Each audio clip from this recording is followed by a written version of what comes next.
Hello, grade 9. This afternoon we're going to learn about the symphony because later I will explain to you your third quarter output for our subject. A symphony is a large-scale musical composition for orchestra, typically in several movements, evolving from opera overtures or sinfonias into an independent art form, famously developed by Haydn, Mozart, and Beethoven, representing harmonious sounds or a grand unified work. So a symphony is a major orchestra work, no? Or a major composition for an orchestra. Ibig sabihin, kapag nakarinig ka ng isang symphony, expect mo na orchestra ang tumutugtog rito at ito ay may kahabaan because it has an average of four movements. And isa sa mga sikat na composer sa paggawa ng symphony ay si Franz Joseph Haydn, as introduced to you before. Kaya siya tinawag na father of symphonies kasi he was able to compose a lot of symphonies in his life. Now, the symphony structure usually has four movements. The first movement being fast, second movement being slow, the third movement being dance-like, and then the fourth movement a fast finale. So, ganito yung usual order ng mga symphonies natin. Kaya pag nanonood ka ng isang concert na may symphony na pinaperform in complete movements, i-expect mo na hindi pa siya tapos after ng isang simple pause ng music. Ibig sabihin lang no, natapos kasi isang movement. Magpapatuloy ito hanggang sa matapos ang four movements ng symphonies. Paano ba magbasa ng title ng isang symphony? I have here an example below. It states Beethoven Symphony 7 in A major, Opus 92, first movement.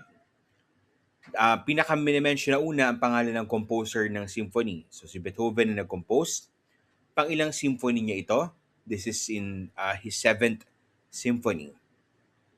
Anong key? Umiikot ang kanyang symphony. It's in A major. Now, what is an Opus 92? Opus is the surname of the one who compiled or cataloged all the works of the composer. So pinapangalan sa kanila, yung na-attribute sa kanila, yung pag-complete ng mga piyesa nung namatay yung mga composers na to. So sila yung parang nag-compile at nag-safekeep, no? So OP 92, ibig sabihin, ito yung 92nd piece ni Beethoven na na-compile ni Opus. So this is just a label. And then, pang-ilang movement na symphony, which is first movement. Because before wala naman talagang title ang mga symphonies kundi mga key signatures lang. Hindi siya katulad ng mga modern symphonies ngayon na may mga tema. Before ang tema niyan is depende sa impression ng nakikinig. But of course, the composer has a certain idea of what kind of music will he present in a certain symphony. So for this evening until January 2026, you're going to prepare for your symphonic activity.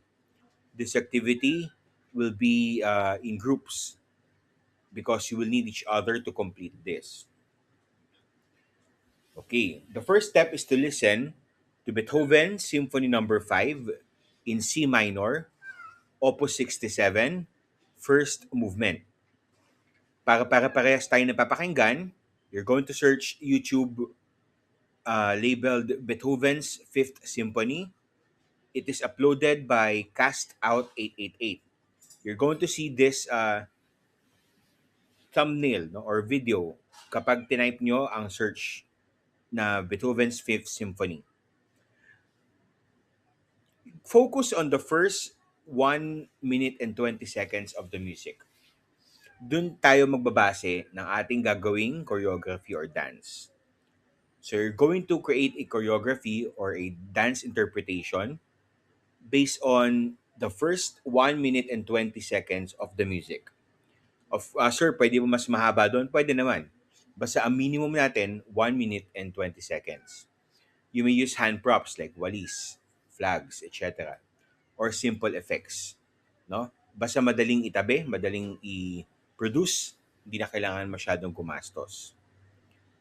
So, for your reference, kapag nakikinig kayo ng video, hanggang dito siya, no? Makikita niyo naman yung timeline na 1 minute and 20 seconds pag umandar. But don't forget na to focus on the first 1 minute and 20 seconds lang ng music. But first, listen to the whole first movement. This is just a matter of 7 minutes. And enjoy kung paano ginawa ni Beethoven ang music na ito. And the funny thing about this is may title ang music na to according to Beethoven. It is Fate Knocking on Heaven's Door. Bakit kaya, no? You can search on that, but we are going to discover that when we come back on from our Christmas vacation. So for this evening, you listen repeatedly to Beethoven Symphony Number 5 in C minor, Opus 67, first movement. And try to come up with a choreography already for your group. Sir, anong groupings yung gagamitin natin? The one that is currently existing na. So, huwag na tayo magpalit-palit ng groupings para we can be familiar, we can move forward already na mas mabilis.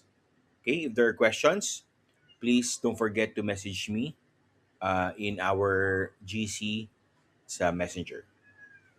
I hope that you'll be able to appreciate the Symphony of Beethoven number 5.